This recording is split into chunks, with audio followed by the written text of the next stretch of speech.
I'm not sure if I ever actually hated Quicksand. I had an impression that they were like a one-trick pony. What did you think the trick was? Heavy on the chugs. The Dine Alone, or like one of those singles from Slip, I think definitely has that characteristic about it. I don't want to like sing the riff. I feel like you should sing the riff. It's the jin jin jin jin. That. Yep. Every so often, it's time to listen to Slip for a week straight. Right. Then listen to Manic Compression and go, what the?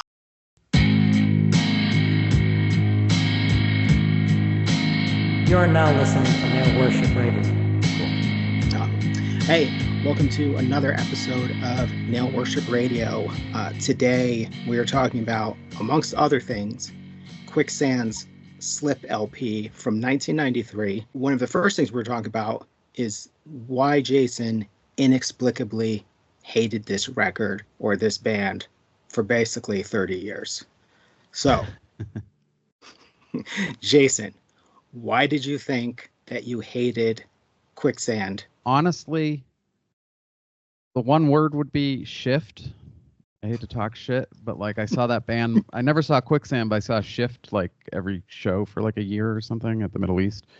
And I think it was partly that, just because they were such like a Quicksand ripoff, and so it just kind of gave me a bad impression secondhand. But objectively speaking, I'm not sure if I ever actually hated Quicksand. I just thought I had an impression that they were like a one-trick pony. What did you think the trick was? Just the style that they are in a way. Like it's sort of like heavy on the chugs, Quicksand, like the Dine Alone, or like one of those singles from Slip, I think definitely has like a that characteristic about it. Like I don't want to like sing the riff, but you know what I mean. It's like Quicksand has a sound. I thought I feel like you should sing the riff. It's the jin jin jin jin. That. Yep. The mosh part. The moshy, but it's like, the thing is, I have a lot more to say about that now, but I kind of just summed them up as being nothing more than that. And like my impression that I was holding, probably because of the derivative nature of some of the other bands that came after Quicksand, was that they had no other aspects to their music. It's a really stupid view, and I never bothered to like sit down and like, I mean, I had Slip. I had a copy of it. I think actually my copy of Slip in high school was a dubbed version, and on one side it was Rage Against the Machine's first LP and Quicksand, so it was like the cassette of post-hardcore. Circa 1993. Those two bands essentially kind of came out of the hardcore scene and had kind of gone mainstream. I think part of my dislike of Quicksand might have had something to do with that too. I mean, I was never particularly fond of Rage Against the Machine either, hence the dubbed copy. But I will admit right now, it was like a complete lack of effort to actually sit down and listen to and critique Slip. It was like something I didn't mind, but I would kind of talk, I guess, like, because most of my friends love Quicksand, and I was just like, whatever. So it's like a good band to be the contrarian about. Yeah, why not? I mean, they're super popular, so it's just like, but like, I have a completely different view now, and I guess I'll just say that for me, my fondness of Slip kind of developed during post-surgery recovery and being like laid up in bed with nothing else to do but to like intently listen to music, which I was doing to distract from whatever pain I was dealing with physically. So yeah, I really connected with it. What prompted you to put it on specifically? Yeah, I don't really know. I mean, I often kind of, the last few years, dive back, as we both do. That's the whole premise of the podcast. I think I might have been listening to like Super Touch, The Earth is Flat or something, and being like, well, maybe I should give Quicksand another shot, because I was like kind of craving like and then I was like listening to Into Another too. So I think my desire to like listen to Slip was definitely rooted in a reappraisal of that stuff. And you put me on to Die 116. Oh, yeah. Which Great. I think, even though they're more noise rock, yep, they're more like if Jawbox were from Brooklyn or something. But yeah, like scuzzy 90s Brooklyn, but still so related. Maybe we should talk about Die 116 in depth sometime, because they're a band that I think I probably saw with Shift.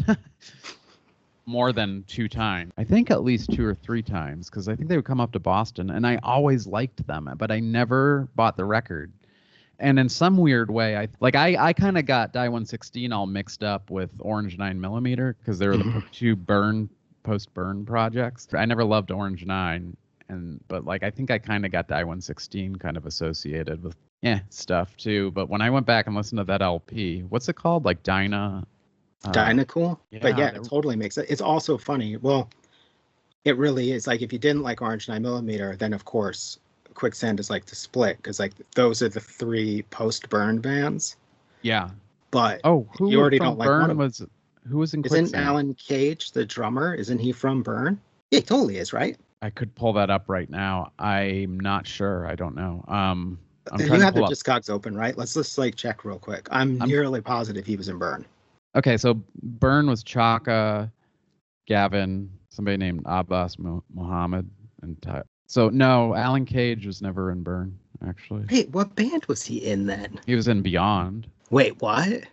Yeah, Beyond was Vic from 108.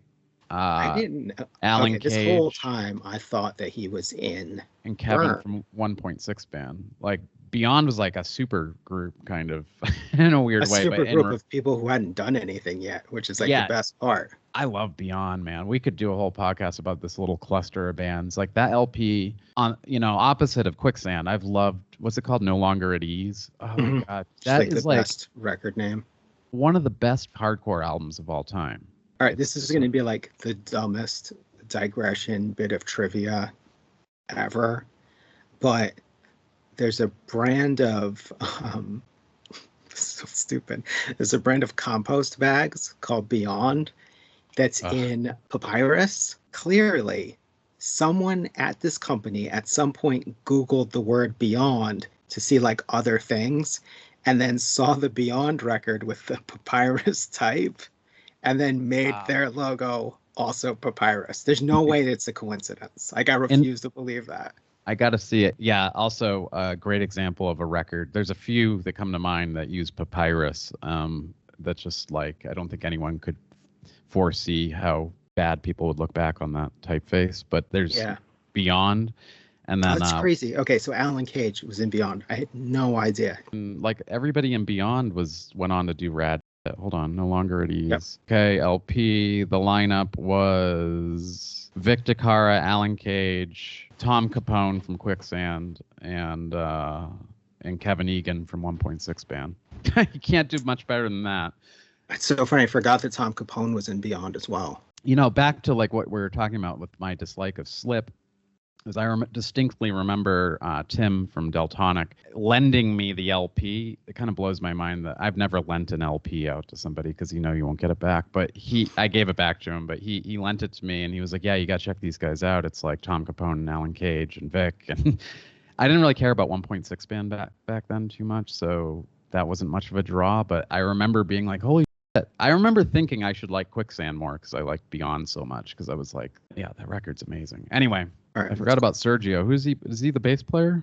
Yeah, he was in Absolution. This will be just a 10-second digression. It makes more sense of Alan Cage being in Beyond because I had read an interview with him, or maybe it was on that what was behind whatever that Revelation podcast is.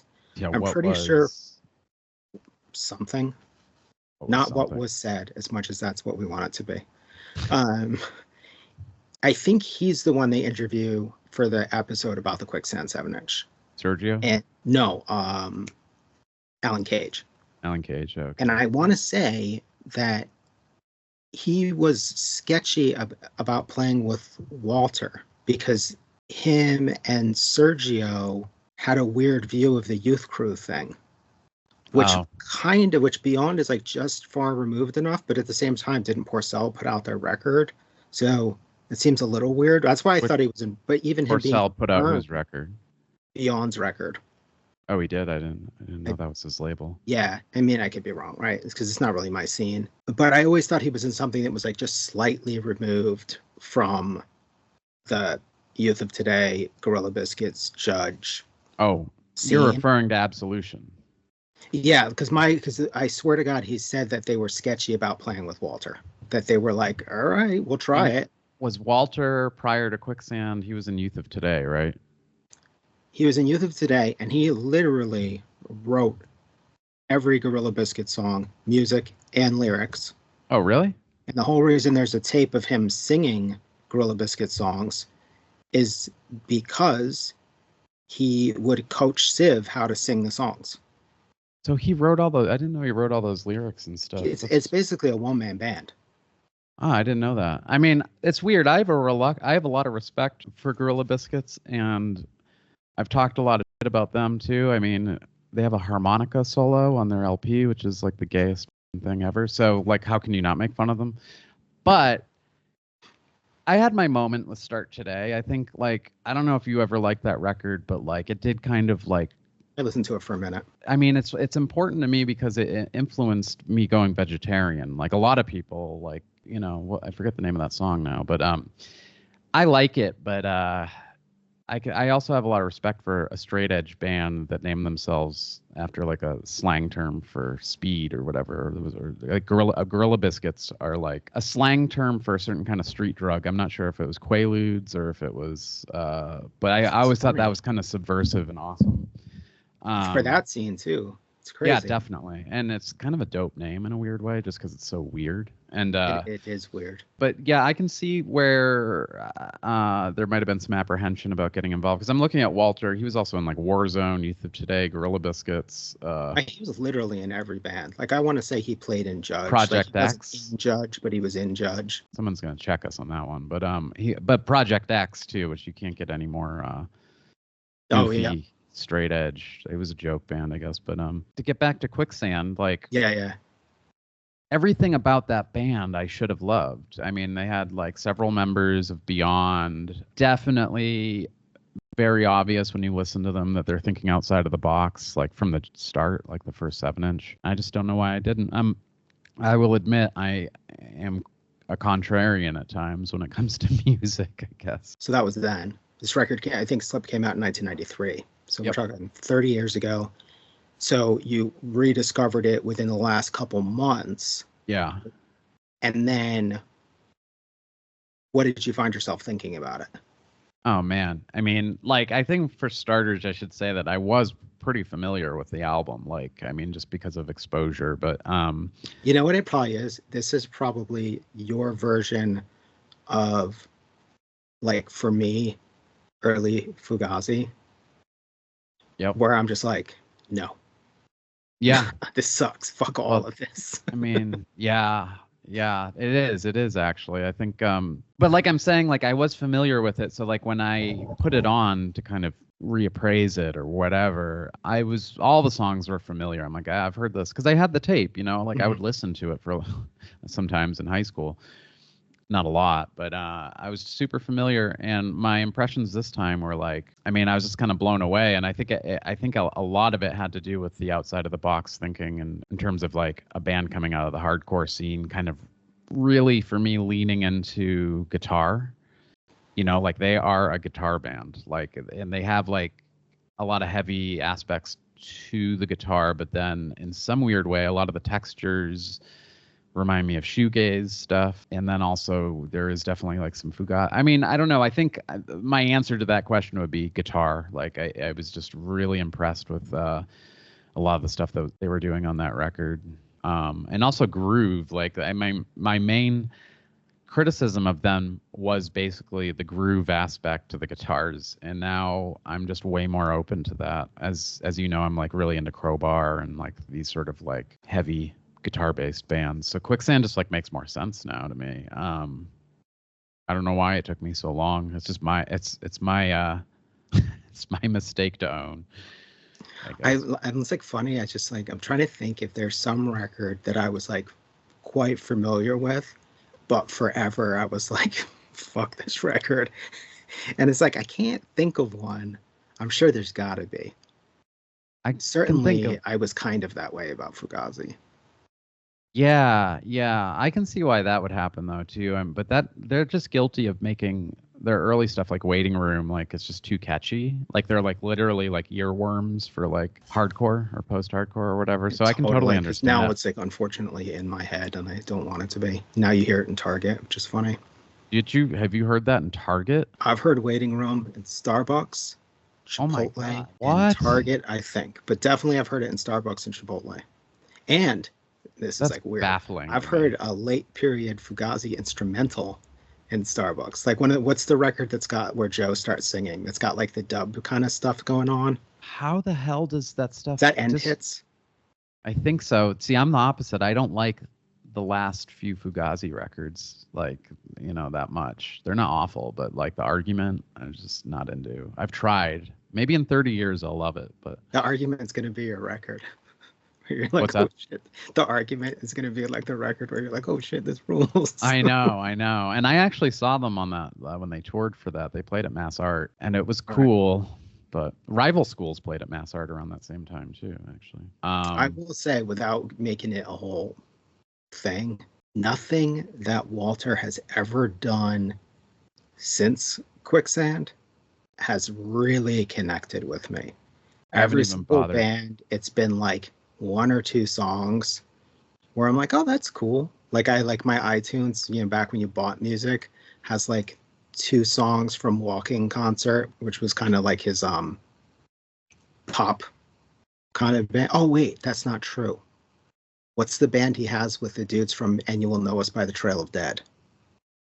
Dead Heavens, maybe? I don't know. I'm just Nope, not looking that at one. Something Vanishing. Oh, Vanishing crap. Life. Yes. Vanishing Life doesn't matter. It's not the point, right? Or it could be, but it's not. We're in agreement.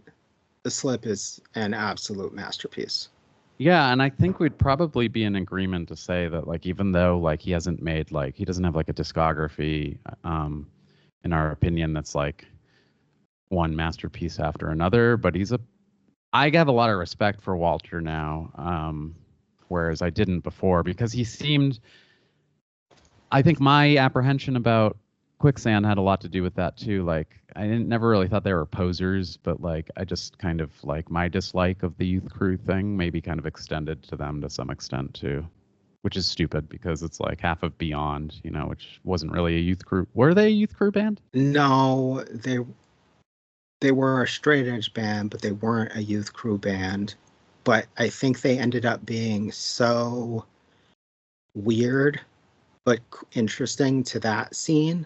Yeah. That they were beloved by that scene. They were like Youth Crew and maybe adjacent. Maybe it's that whole thing where they're not your too. favorite band, but they're your favorite band's favorite band. And I think maybe that was the Beyond mystique. Was right. That the tastemakers and the youth of today guys, this is their band. Like this is the band that they love. It's not. I think the Youth Crew thing was very specific to location too, like because Beyond were from Long Island, and I think all the Youth Crew bands were like in New York City, or like Lower East Side or something. I don't know. Mm-hmm. I think that this stuff is really interesting because I remember that same podcast, the What Was Whatever, we can just call them that. They, I think, had an episode a few years ago where they were specifically talking about that sort of class of bands, not Beyond, but the sort of, there was a show like at the Anthrax or something that was like Inside Out, Burn, and Quicksand or something, where it was like the 1990, whenever all those records, I think there was one year where it was like very evident that there was a sea change in hardcore, and I really kind of love that stuff now. Like, I don't love Into Another, but I can really appreciate them. That's another like sort of polarizing like post Youth Crew or Youth Crew adjacent band. But as far as like all of that stuff goes, I would go with Quicksand as a desert island pick over Into Another, or maybe even Burn. They're just yeah the Quicksand, the LP Slip, I mean it has always been basically like a top 10 record for me, and it's like never. Yeah, there are records where I love them, then I don't love them, and then I love them again. That's one of those records that's like very consistent, and it's one of those records that has like a weird consistent place in my life. Like every so often, it's time to listen to Slip for a week straight. Right. Then listen to Manic Compression and go, what the fuck happened? Well, speaking of Manic Compression, I didn't like it. I never heard it back then, but I listened to it. I think you had suggested, this is, let me know what you think of this. I don't love it. It's weird. The production's weird or whatever. But I was listening to it again this morning before we got on the call, and I really like it. The production isn't the best, but the songs are really good. And it was kind of because you sent me that live set from like Warped Tour 95. And their record, I think for that show, it had just come out maybe. Those songs are killer. Well, let's do like a fun little experiment. Let's back up a minute. Yeah. Because when I first asked you about Manic Compression, I think you just said, I don't like it. And I have got plenty of reasons, but why didn't you like it? Just the production. Like, it did sound like I think you might have described it, or maybe I came up with this description, but it kind of felt like a band made a record and then they like lost the Pro Tools original files, and all they had was like an ultra compressed, like the lowest res, like it sounds like it was like delivered on a thumb drive or something, like just or something. It doesn't have enough. I might change my opinion on this when I finish listening to it after we record, but it doesn't have space in it. Like everything is I mean, that's compression. It's like, I'm not trying to be cute about the title, but like they called it that because of the way it sounded. Yeah, well, it's not like it wasn't like they came up with a clever name. It was literally like, this sounds insane. And to me, that doesn't sound like a compliment. It sounds like they had a record they were stuck with. That's what I'm wondering. Like, did something actually happen to the master tapes where that they had to release that? But or maybe it was more likely maybe just more of like a production idea, like that they wanted to try, and it doesn't sound like the worst thing in the world to me now. Like, trust me, like that. Here's a good example. This is like reaching far back to like early 70s, I guess. But the Iggy and the Stooges record Raw Power famously was sort of, I think, co-produced by David Bowie. And Bowie and Iggy, I think, weren't really like on the same page with how that record is supposed to sound. Something happened to it where for 30 years that record existed as like one of the worst mixed. Like, it just sounded like, ugh. You could tell the songs were good, but the production was not. They remastered it in the 90s, and it was like a new record. Like, it was like mixed properly, and it was like, holy shit, this is like one of the best rock and roll or like proto punk records ever made.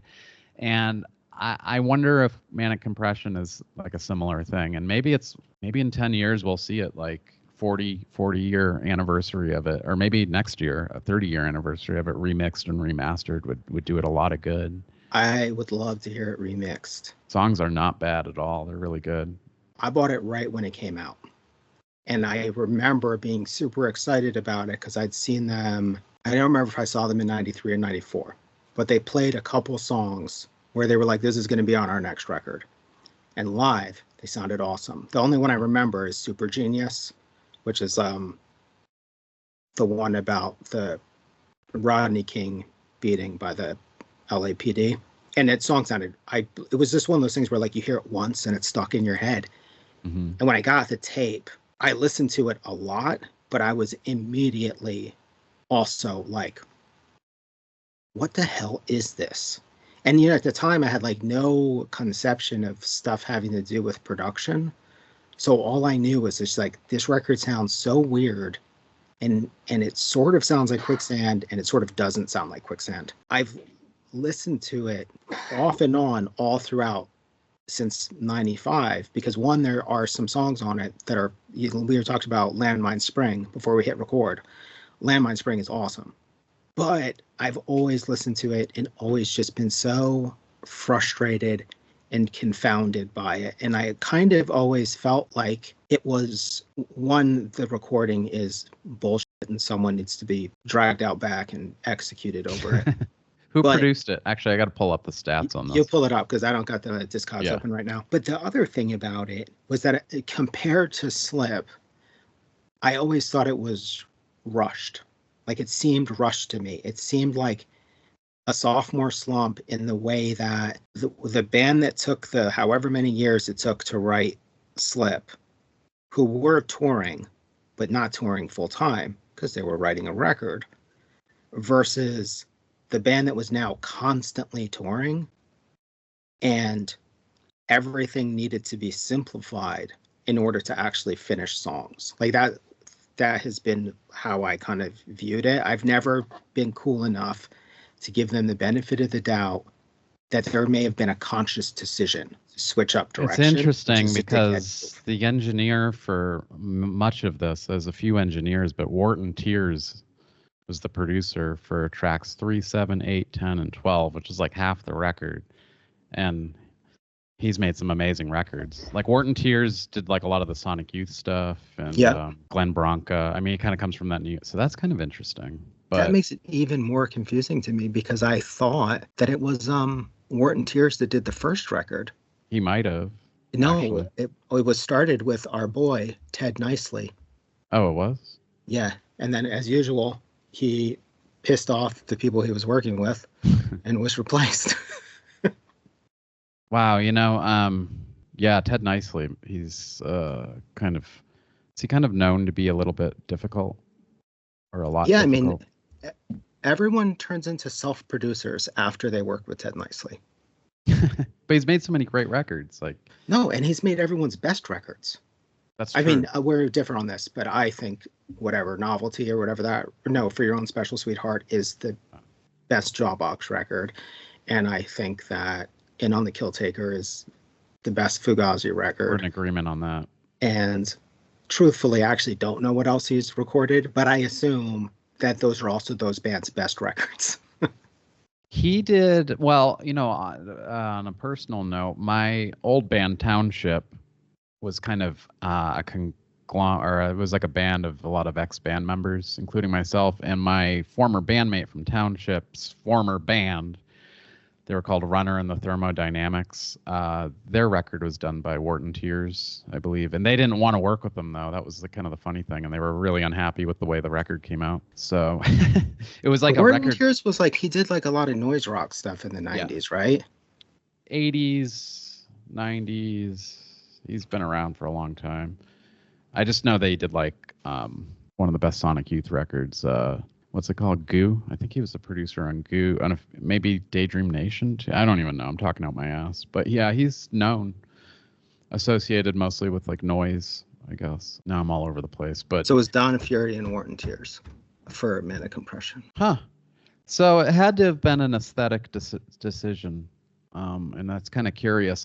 My question is this, though. I'm not saying that it was such a brilliant idea to make it ultra compressed, that it'll eventually, what I'm wondering is, will the sound of that, will it age like wine? Will it sound better in 10 years? Does it just not make sense for...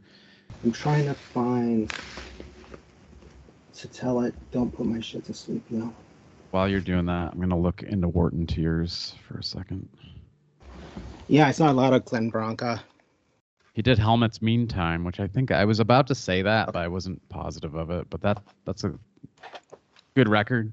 His Wikipedia, listen to how this reads. It's so crazy. He's worked with artists such as Sonic Youth, Glenn Branca, Biohazard, Das Damen, Hole, Prong, Nick Cave and the Bad Seeds, Born Against, Teenage Fan Club, Unsane, Dinosaur Jr., White Zombie, Quicksand, and Albatross, Nausea, Yola Tango, Christian Marclay. He's been all over the place. It's interesting. Swans, Shudder to Think. Wow. So this is an interesting thing on this, which is that I've always just assumed that Manic Compression was the result of, I don't know if I want to say laziness, but I just thought it felt rushed. The sprawling compositions were gone. Now it's all verse, chorus, verse. The lyrics where there were throughout Slip, there are lines where you're just that's such a good line. And everything on Manic Compression is super direct. There's no poetry on Manic Compression. Lyrically? Yeah. It's very, very direct. Sometimes it's vague, but when it's vague, it's never got it's never got those lines on Slip where you just go man, that's a good line. You know what I mean? The lyrics, yeah, all over the place. And it's got these big, wonderful concepts. Well, that's it. I guess the second part of my answer as to why it really kind of caught me this time was the lyrics are great on Slip, and maybe I could really at the time I was going through some shit myself, like just and not in any kind of emo way, but I did really connect, like in a really profound way. I would actually say "Dine Alone" is like it's such a great, such a well written song lyrically. I think what's that other song? Shit, I should have listened to it. What's that song where your head against the wall? Is it Head to Wall? Is that Head to literally the name Wall, of the yeah. song? Fuck, that song is amazing. I mean, what an amazing song about. Well, I read it as being about addiction, and it's in my joke. I think to you might edit this out, but like at the time, I was dealing with a lot of physical things post surgery, including constipation, and I spent quite a lot of time in the bathroom with my head against the wall, literally, and that song would be like going through my head. And I'm like, this song could be about trying to take a shit too. I think when he wants to be lyrically, Walter is kind of a genius, or at least he's got Slip under his belt, which I think is a brilliant work. Yeah, and totally. I think that speaks to his influences too. I mean, I think he's probably a big Morrissey guy, just like the rest of those people. I definitely pick up a lot of Morrissey type influences lyrically. Yeah, and Morrissey is one of the best lyricists of all time, in my opinion. So there are lines, Quicksand lines that they literally, it just gave me chills. Like they hit so hard and they describe something so well. Like what I don't even know what lyric it just showed up. It put Slip up first. What's the line? Change it all when you get time. When your first try is not so bad. yeah, That line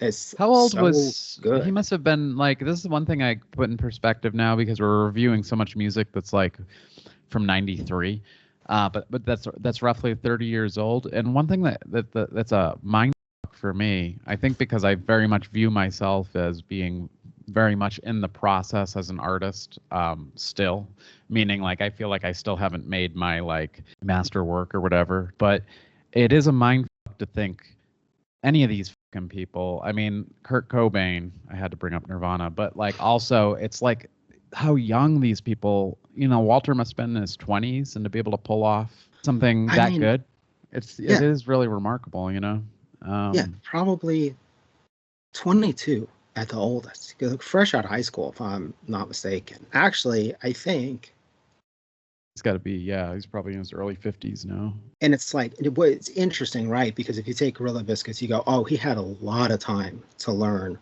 about writing lyrics anyway. Oh, but then also, when he was the one that wrote all that Gorilla Biscuits stuff too, I didn't know that. Exactly. And then you add in the fact that with Gorilla Biscuits, you're writing for the band and you're writing for another person to sing the words, which gives you a certain level of detachment, because they can't really be about your experiences. They need to be universal so this other person can own it. But then with Slip, he's writing for himself now.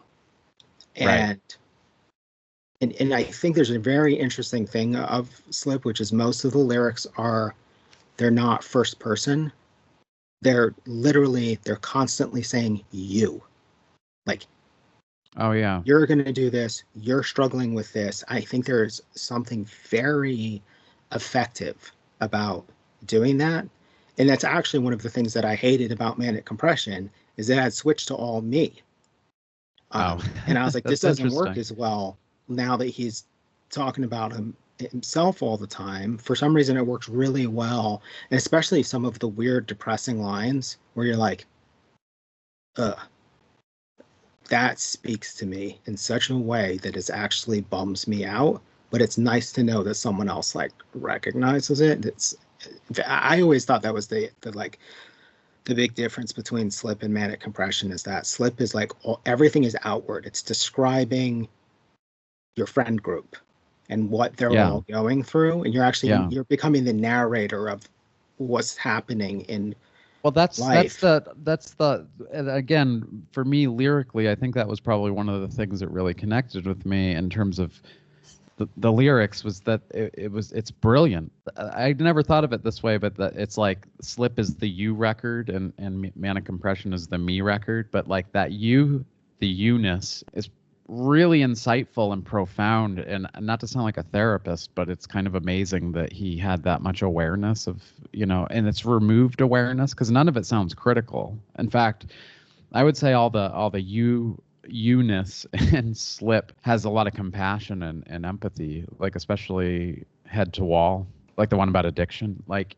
and also Dine Alone, and it really does embody kind of the best aspects, I think, of what emo can be or could be at that time. Like, because Quicksand obviously relates to emo in some really obvious ways too, but by presenting it in that way, I guess that's what it is. It just comes off as a hell of a lot more mature when you're kind of observing and describing the people around you and what they're going through, as opposed to this sort of like inherently self-centered nature of me and my problems, which was exactly the prevalent sentiment in 90s post-hardcore emo, whatever.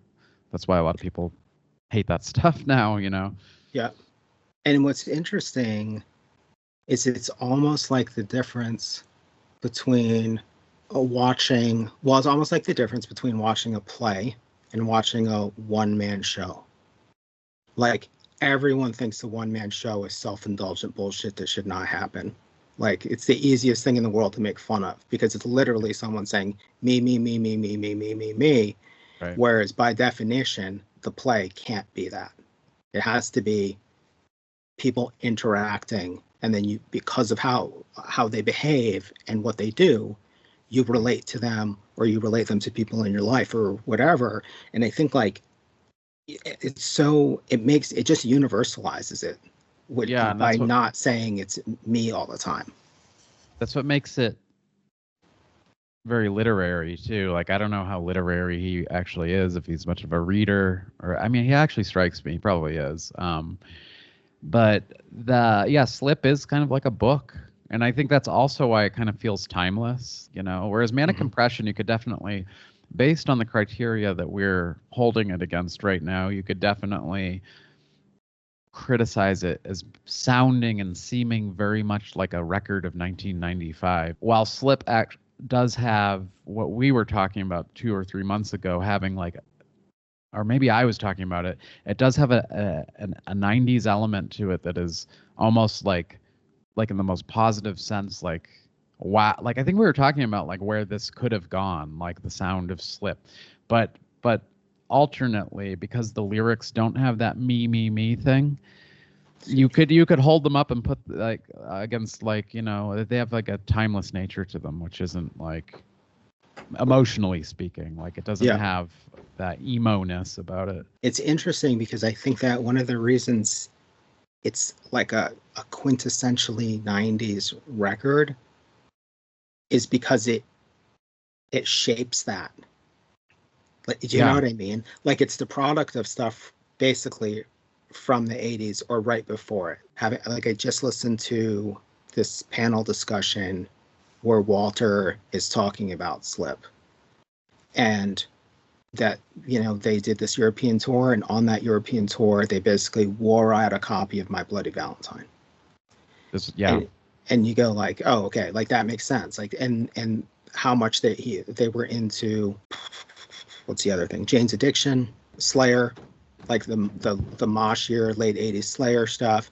And so like it becomes, I think, one of those records that does help shape the idea of like, oh, this is what like 90s alternative rock sounds like, or 90s alternative indie or whatever. That big contrast, obviously, between that and Manic Compression is Manic Compression sounds like it's a product of its time. That's kind of what that's the thing I never understood about it. The Wharton Tears thing makes sense to me now because here's the thing I know is that like most of the time that they were touring, they were touring with like literally it was like Biohazard, Anthrax, Rage Against the Machine, Helmet, Hammerhead. I don't even remember who else was left.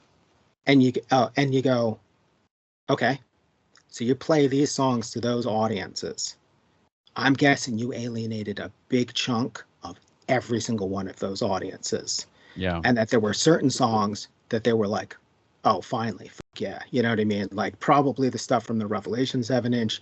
And there's a song on there that's got kind of like a Helmetish feel to me. It doesn't sound like Helmet, but it's got that kind of style of guitar playing. And then, so like Manic Compression, when I give it the benefit of the doubt, where I end up with is, it's not a rushed record, but it's written to work in the context that they were in anyway.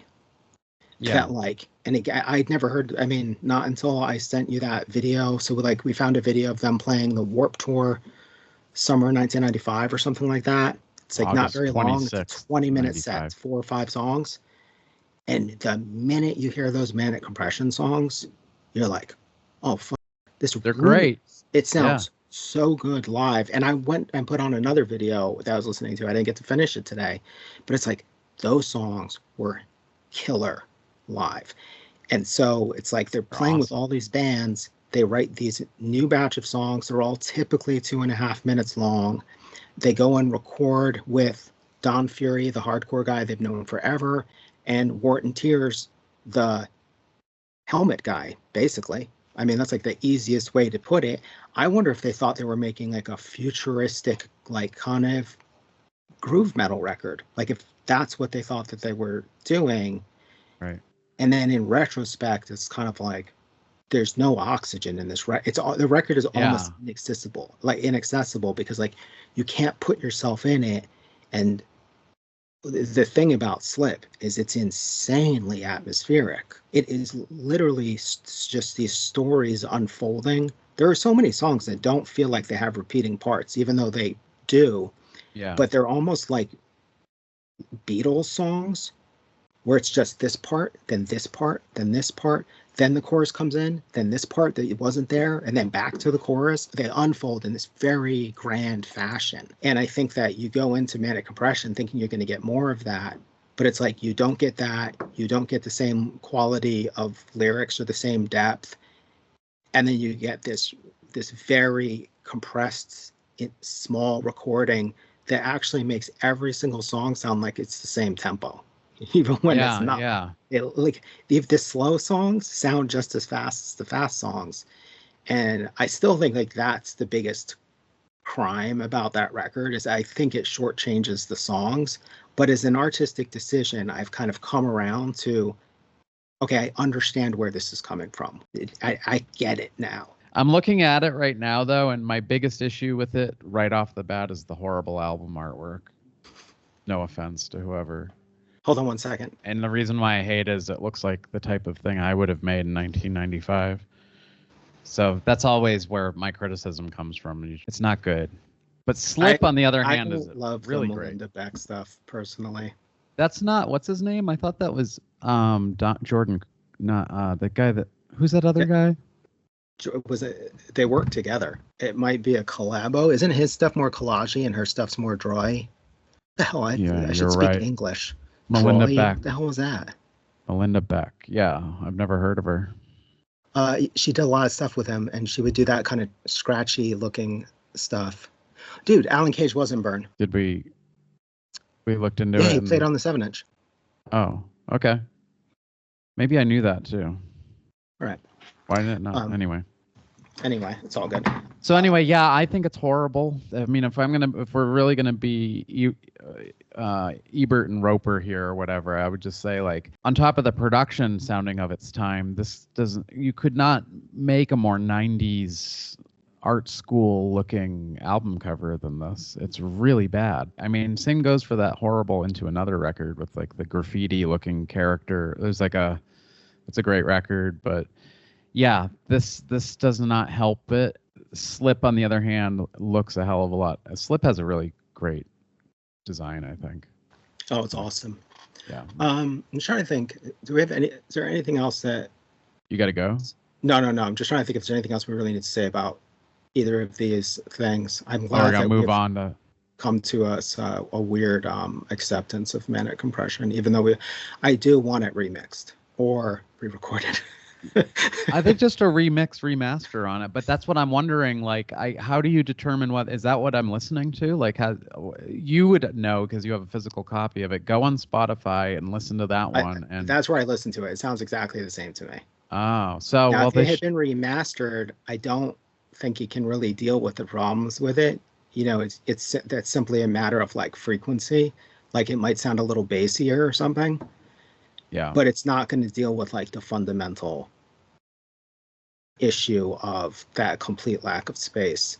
Do new album artwork too for it. I think it would really help if that would be such that's a diss. never happening. That's like that. She's like their homie. I'm just kind of touching a little bit on the design elements. I think the 7-inch is awesome looking though. It's so weird. I don't mind interiors. Oh, interiors isn't bad either. That triptych continuum one that looks like some kind of like ECM thing, that's fantastic. For interiors? Yeah, it looks like a 60s library music. It's really good actually. Yeah, you're right. So it's really only this record I don't like because the 7-inch has arguably awful artwork as well, but I just always thought it was so weird that I loved it. Like I will say that I right before we started, I texted my friend the Spotify link to Slip because she was like texting me some stuff about like grunge or whatever, and to me actually on the closing thoughts I have a thought on that, but we were about to record, so I just sent her Slip, the Spotify link, and she immediately, for some reason, started listening to it, and she's like texting me, and she was like, "This is crazy. I was 3 when this came out." She's like, "This is so good." So I think that says a lot about how good that record is. The fact that like somebody who was a toddler when it came out can listen to it and be like, "This is awesome." You know, she's got pretty good taste, though. 100%. No, I mean, the thing is like, I could easily go on and on about it, about the guitar tones that change throughout the record. And always, the whole thing about it is there is not a moment that I don't think is perfect. On that album? Yeah, spotless. Yeah, just absolutely top to bottom, start to finish. Just absolute perfection. It's insane. Even though they didn't get as big as Rage Against the Machine, the other side of my high school copy of Slip, I will say that this is one record that I've heard over the years. Like I would like later, fast forward 10 years or whenever it was, early 2000s when I started playing in bands. When I started to meet other people, musicians that were not at all associated with hardcore, like again, my former bandmate. Anyway, Mark doesn't know anything about hardcore. I remember we were talking about music, and Slip was one of those albums that obviously because of Warped Tour and all that stuff, they were able to kind of like there are fans of this record that had nothing to do with hardcore, you know, and that's a huge achievement, I think. They sold enough records to get the chance to do another record. Now maybe it was cheaper to give them a chance to do another record rather than buy them out of their contract or something. Right. You know, I don't fully know. Maybe, you know, it's like Walter was talking about in this panel. They were like touring Europe before they were signed. And they're playing all these like crazy clubs that are like they're playing in winter coats all the time because they're like touring Germany the day after Christmas and they're freezing. And it's just like it's sucking so bad. But they're getting faxes from their lawyer being like, "You guys are the next for Nirvana. We're about to make so much money." Because it sold relatively well, right? Like, I mean, it was. I don't know, but I guess the 7-inch sold so well that major labels were like, "All right, we want these guys. They're going to be like, they're our Nirvana." Right. And of course, nobody got their Nirvana, did they? Except for whoever got Nirvana. But I'm trying to think if there were any bands that got signed up in that signing frenzy that did stick other than like Green Day. You know what I mean? Like Green Day was definitely one. Yeah. I forget about Green Day because they seem like such a different thing, but they were 100% like an actual punk band. So that got signed because of Nirvana. Yeah. I would argue. I would say there aren't too many though, most of those bands. But yeah, Quicksand. What I wanted to say about Slip real quick about 90s grunge and where's I guess you could say like Slip's place and all of that. That is also one of the things that impressed me like profoundly. when I was like really like listening to it a lot, laying in bed with like, the broken leg. I don't know if I can even put words around it, but it has so much. Like I wish it was bigger in a way and more influential, because what I hear in Slip is a lot of what, not literally, but it has a lot of the hallmark characteristics that Nevermind has, like in terms of guitar tone, production, lyrics, just the overall song arrangements. It is like a, what would the world of like music have looked like if that did have more influence? And I kind of wish it had, because it did kind of live up to its promise of something from like, similar to Nirvana, coming out of the underground, albeit like hardcore, and it did have some success. Yeah. That's what it was for me. It was like, holy shit. There are other bands that have that too. Like I'd say Jawbox is a good one, but where it's like, this is the other 90s guitar sound nobody's talking about. Everybody's sort of focused on like Nirvana, like in terms of guitar playing, in terms of like defining a guitar sound of that decade. It's always grunge, but then there's all this other shit. And it's kind of comes from stuff of like post-hardcore, like Jawbox, Quicksand. I think Quicksand is way more accessible than Jawbox. Yeah. And probably way more accessible than nearly any of the bands that got those deals. Like Tad, Jesus Lizard, what's that other DC band, the other Discord band, Shudder to Think. I think that Quicksand, even as dark as they were, was still probably the most accessible of those bands, with the exception, of course, of Green Day. But ultimately, even they just didn't have the pop melodies. I think that's the difference. It's like no amount of marketing does for Nirvana what Nirvana did for Nirvana with the melodies. And that none of the other bands, no matter how accessible they seemed, I think it's like not about accessibility. I really do think that it comes down to like the key thing is the ability to craft melodies. It's like everything else becomes the story around it. As like, and Quicksand are amazing and they're so well crafted, but ultimately like there's no kind of, and this isn't like a slight to Nirvana, but it's like there's none of those sort of nursery rhyme melodies that Nirvana and Green Day had. And none of those other bands had that. And I think like no one at the time could see past Nirvana's distortion and scummy clothing and hair. And they thought, if we find scummy dudes that play clubs and can move 20,000 records, that's our Nirvana. Right. And there literally were no other ones. It's crazy. Yeah, it's super interesting. I one other thing too is like, I think the counterpoint to Kurt Cobain that I hear in Walter, in a lot of ways, it has the same kind of like conscious quality that Gorilla Biscuits had. So it's like depressing subject matter, but a bigger awareness of it. It's the you thing. It's like, it's in a weird way, that record is sort of like a because it has so much of that you thing. It's like it's somebody talking to you, and I think that I don't know. It's interesting. Yeah, it's just kind of more conscious. It's almost like someone telling you, get your shit together. I understand what's happening with you. I might even the distance. I might see it better than you can see it, and I'm putting it back on you. Remarkable. All right. So I have one other little topic that was related to us talking about this, or about like listening to Quicksand this week and like thinking about it a lot. And I'm gonna ask you this question, but how does you being an artist affect how you view other musicians' output? Like when they do something where it's a musician you like, and they do something you don't like, does being an artist versus a music fan change how you view things that you don't dig?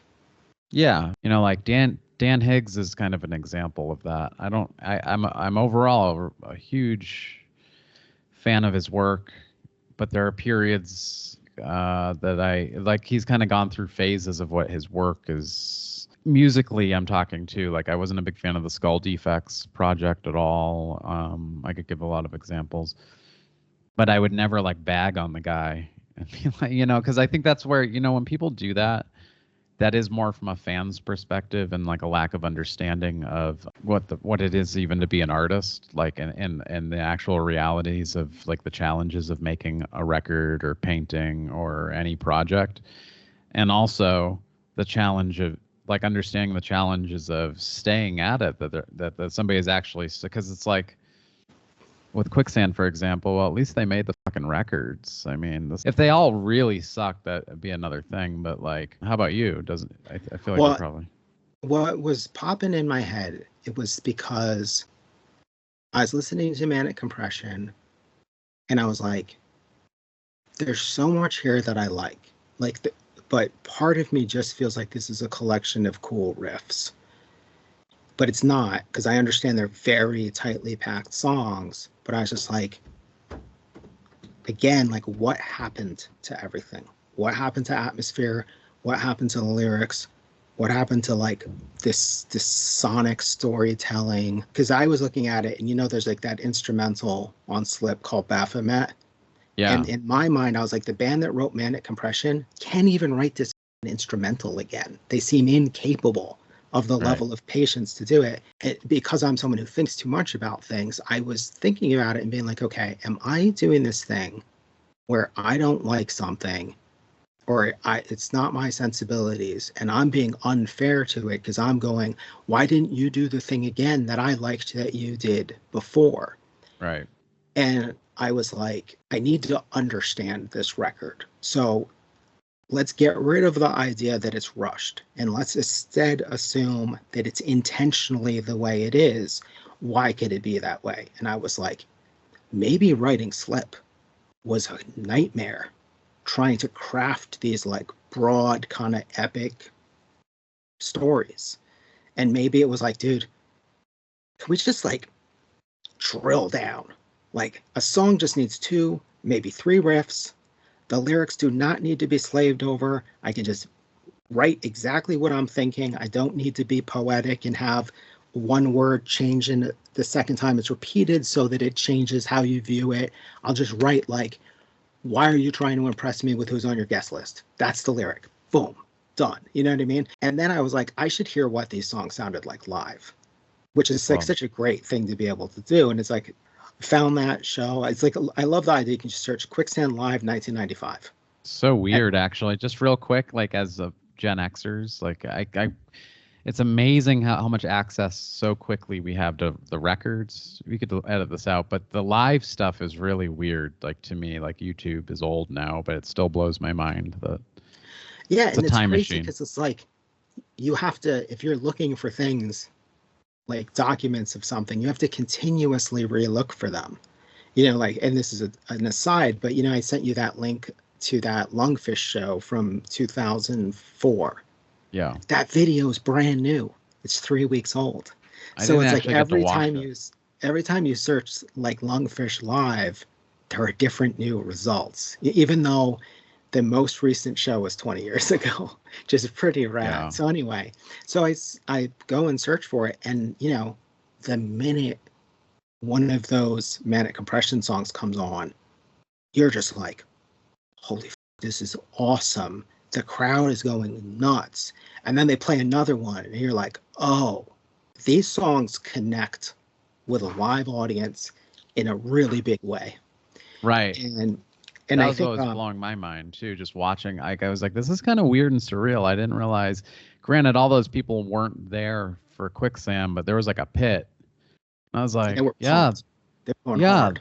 They were, especially when you watch the Seaweed set. There's a big contrast. People aren't that into Seaweed. Like, it's the same show. I think Seaweed played before Quicksand that day. And Quicksand had a big push that year because, like, I saw them on either Letterman or Conan O'Brien playing Thorn in My Side. There's a lot of videos that are late night stuff. Like, there's them playing on Jon Stewart. So they got this push to get those songs out, and these songs were more, Thorn in My Side is like very kind of poppy, but it was like seeing it live and then being like, whatever problems I have with the recording,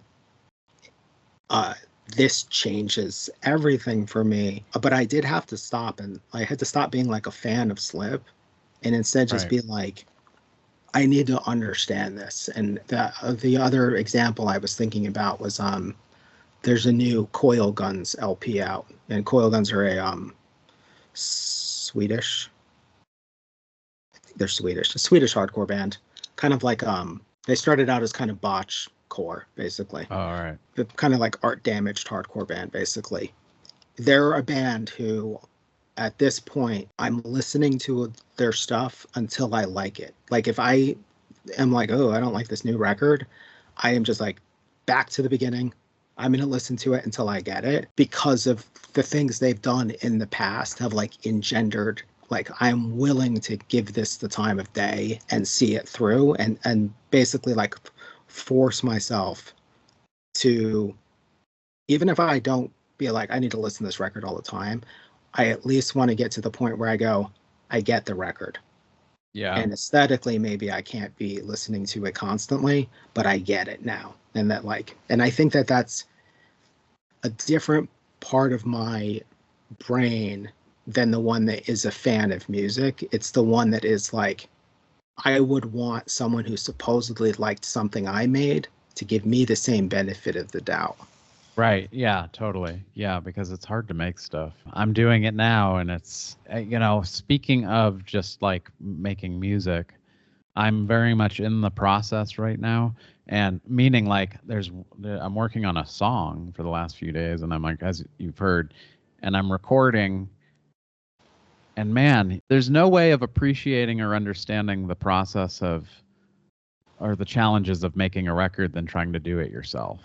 Because just doing the smallest or most basic thing for me, it's not because I'm an idiot, but just in terms of creative decisions, songwriting, arranging, it's not the easiest thing. And Manic Compression certainly does not suck. We're just holding it up against Slip, so it's like comparatively, like I think you said earlier, like if this were some other band that only made this, people would be like, whoa, like this is this is incredible. This is a pretty good record, so. You know what I thought would have been interesting, and whatever, it's just like a pipe dream or a fantasy. I kind of wish Manic Compression had been recorded with the same people as Slip.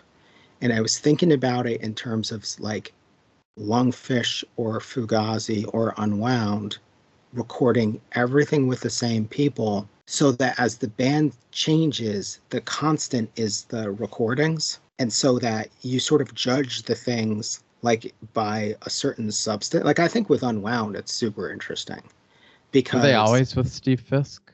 Everything up to the last record. Who did the last record? They did. They did. Yeah.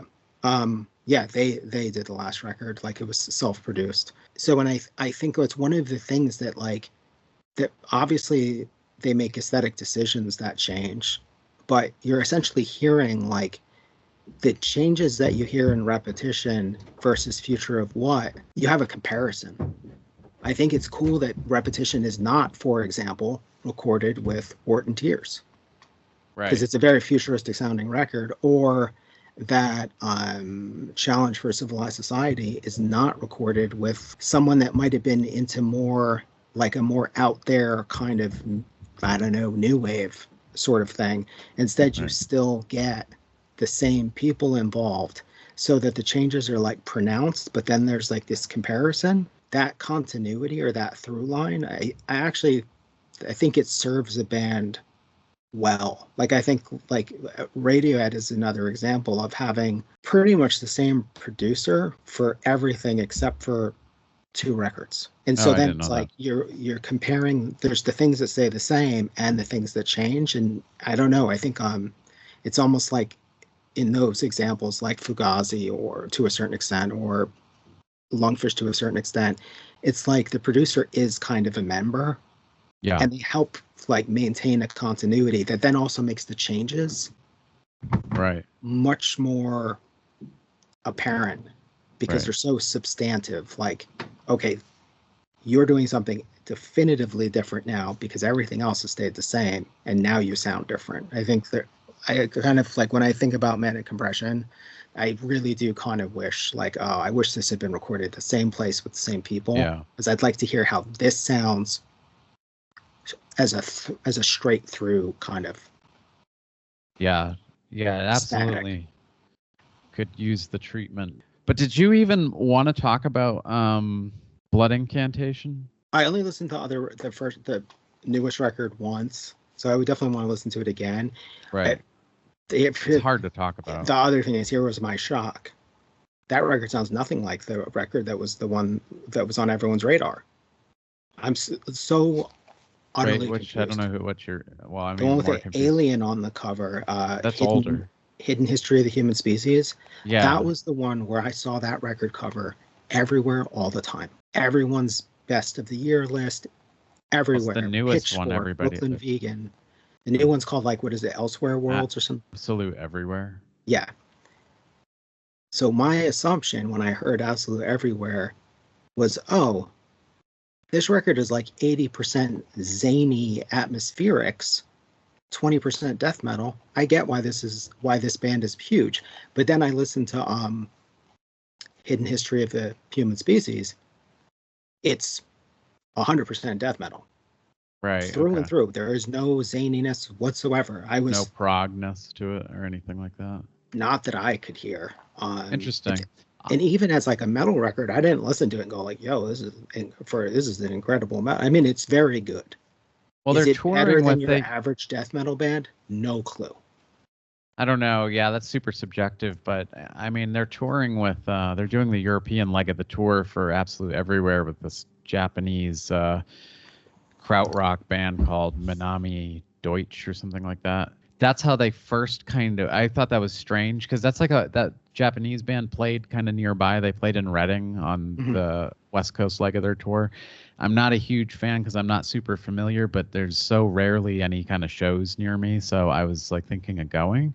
And then I just started following them on Instagram. And then I noticed they posted, this is like a band that has nothing to do with death metal. It's like hippie stuff, jam band stuff. They're like, oh, we're super psyched to announce we're touring with Blood Incantation and I'm like, wait, what the fuck? And then I'm like looking at the tour poster and it has like the both names, but it's got the Absolute Everywhere artworks. So I was like, something's different about this band, I think. And then just randomly, my friend Mike's like, hey, you know what record you should check out? This Blood Incantation, blah, blah, blah. I just start hearing from people all this hype. And I've listened to it twice, and it's got so much going on that I feel like it might be out of our depths to like. There's so much, and I don't even know if I really like it. Like, and there's a lot of thoughts about like I do think it might be hype to some extent. Like they just have a really good PR agent. I definitely want to listen to, but it's not bad. Earlier stuff to see if there is some clue musically as to why Hidden History was so big, or was it literally just the artwork and that it's a rock opera? Well, but what it would be a good topic to talk about for us, I think, that relates to this is the idea of genre bending or whatever, because it does seem to be a theme. Like my buddy just saw King Gizzard, that band last week. And then I still never bothered with them, but he's like, dude, they were so good, and you gotta check out. And their discography is like a fucking mile long. They have like fucking 50 albums, and none of them sound the same. Like, or some of them sound. There's like death metal, then some of the stuff sounds like Fish, and then other stuff sounds like house music. Like they're so all over the place, and they're huge. I like this idea that this is becoming, like with Blood Incantation, maybe being an example of this. Perfectly acceptable. I mean, I guess the topic for the podcast could be, I don't know if you would define it as pluralism or not. I feel like that's a term that kind of came up in art school at one time for me regarding music. But this aspect of like Ariel Pink's a good example. But I think that at least demonstrates that things are healthy, like for people's musical appetites, that would be a thing that could be hyped up. So that's what interests me. I'm definitely, the genre bending thing. I would definitely be down to talk more about that, or also bands that transcend their genre because of the story about them. To me, the biggest example is Deaf Heaven. Oh yeah, for maybe even Black Dice that had a similar thing going where they were constantly being described by whatever their previous iteration was. And then because the expectation didn't match the previous iteration, it actually like boosted their profile, because each time there was this massive mismatch of these funny little art school scrawny kids that being described as one way, but then whatever they were doing on record was not that. Or like the whole American Tapes Wolf Eyes scene of like being more about partying and drinking cheap beer and being like fun instead of being like off-putting dirty weirdos with neckbeards. Right. So who would be the off-putting? These are good commentary for to wrap up. Like who are the neckbeard people? Fort Thunder? No, I mean literally every other like serious noise act. Oh, like actual harsh noise artist, right? Which, right. Because like Wolf Eyes were funny because they are that and they are not that, and they were that and they were not that simultaneously.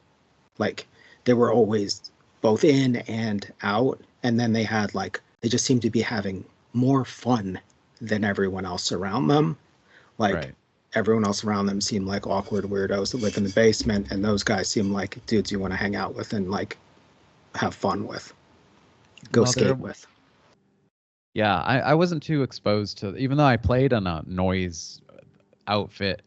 Actually, this is weird. I never talk about it, but my first band, aside from like the hardcore band I was in high school, was kind of an experimental group, and we played one show with Miranda July, which I don't remember because I was drunk. Like our whole thing was beer fueled too, so